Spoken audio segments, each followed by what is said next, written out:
1985년 가을, 며느리 경숙이가 새벽 5시에 일어나 아침상을 차렸습니다.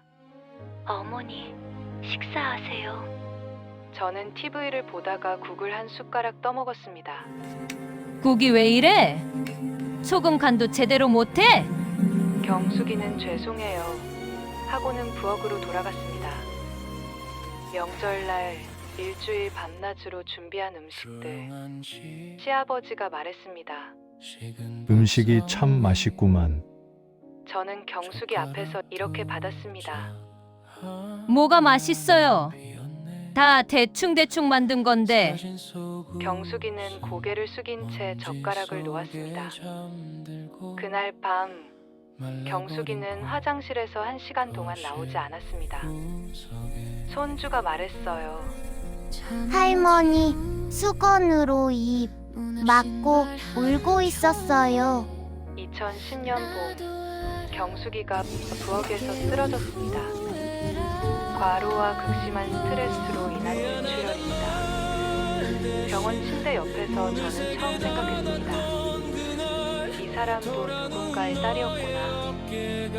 24살에 우리 집으로 와서 52살에 세상을 떠난 며느리. 28년 동안 단 한 번도 고맙다는 말을 들어보지 못하고 갔습니다. 장례 후 경숙이 방에서 낡은 일기장을 발견했습니다. 1987년 3월 15일. 오늘도 혼났다. 나는 최선을 다했는데. 1998년 12월 5일. 친정 엄마 보고 싶다. 하지만 갈 수 없다. 28년간의 일기, 한 장 한 장이 눈물이었습니다. 경숙이는 그렇게 혼자 모든 고통을 삼키며 살았던 겁니다. 지금 저는 79입니다. 일주일에 한 번씩 경숙이 산소에 갑니다. 미안하다. 고마웠다. 하지만 이 말은 이제 너무 늦었습니다.